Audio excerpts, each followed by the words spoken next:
दोस्तों, इजराइल और हमास के बीच जंग जारी है और इस जंग में इजराइल ने गजा को पूरी तरह से तबाह कर दिया है, जिसमें कई सारे मासूमों और बेगुनाहों को अपनी जान गंवानी पड़ी। आपको याद होगा, अभी हाल ही में इजराइल ने दक्षिणी गजा के राफा में एयर स्ट्राइक की थी, जिसमें 40 से ज्यादा महिलाओं और बच्चों के मारे जाने की खबर सामने आई थी, जिसके बाद तमाम इंटरनेशनल मीडिया में नेतन्याहू की काफी किरकिरी भी हुई। अब इस मामले पर एक और बड़ी खबर सामने आई। दरअसल इजरायली पीएम नेतन्याहू ने अपनी गलती स्वीकार कर ली और इजराइल की इस गलती पर ओआईसी यानी ऑर्गेनाइजेशन ऑफ इस्लामिक कॉरपोरेशन ने भी उसे काफी लताड़ लगाई और इजराइल को जमकर सुनाया। तो आइए क्या कुछ अपडेट है जानते हैं। नमस्कार, मैं हूं शारदा सिंह और आप देखना शुरू कर चुके हैं दी कंट्राव। वीडियो शुरू करने से पहले आपसे एक रिक्वेस्ट है, काफी मेहनत और रिसर्च करके हम ये वीडियो आपके लिए बनाते हैं।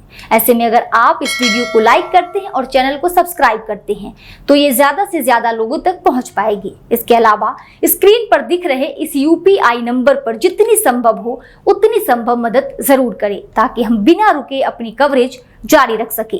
तो चलिए अब रुख करते हैं अपनी खबरों की ओर। नेतन्याहू ने गाजा के राफा शहर में 40 से ज्यादा लोगों की मौत के बाद आखिरकार ये मान लिया कि उससे भयावह गलती हुई है। नेतन्याहू ने इस मामले की जांच करने का भी आदेश दिया है।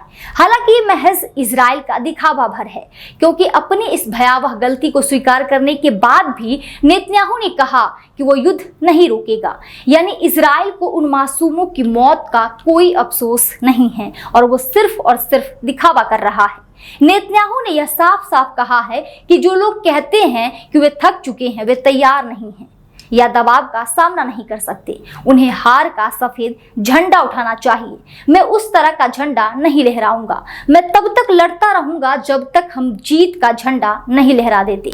नेतन्याहू ने युद्ध जारी रखने की बात उस समय कही जब अंतर्राष्ट्रीय समुदाय में इजराइल के ऊपर अभियान रोकने को लेकर दबाव बढ़ रहा है और दुनिया भर के लोग उसकी थू थू कर रहे हैं। दुनिया में इस बात को लेकर धारणा बढ़ रही है कि हमास को सैन्य बल से नहीं हराया जा सकता और इजरायली हमले में ज्यादा से ज्यादा मासूम लोग मारे जा रहे हैं। बावजूद इसके इजराइल सीज फायर को राजी नहीं है।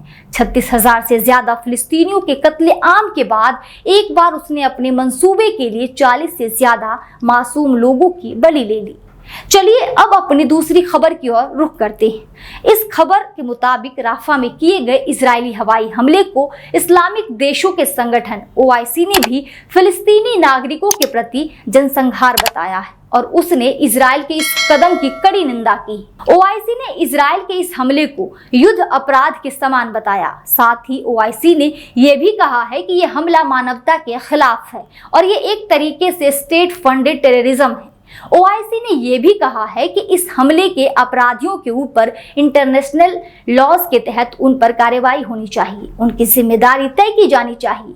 ओआईसी ने खास तौर से यूनाइटेड नेशन सिक्योरिटी काउंसिल से ये अपील की है कि वो राफा में आईडीएफ पर तत्काल लगाम लगाए और इस जनसंहार को कम करे। साथ ही इंटरनेशनल कोर्ट ऑफ ऑर्डर्स को लागू करने में अपनी जिम्मेदारी निभाए। राफा में इजराइल के एयर स्ट्राइक के बाद जिन 40 मासूम लोगों की मौत हुई, उनका क्या इजराइल उनकी मौत का जिम्मा लेगा?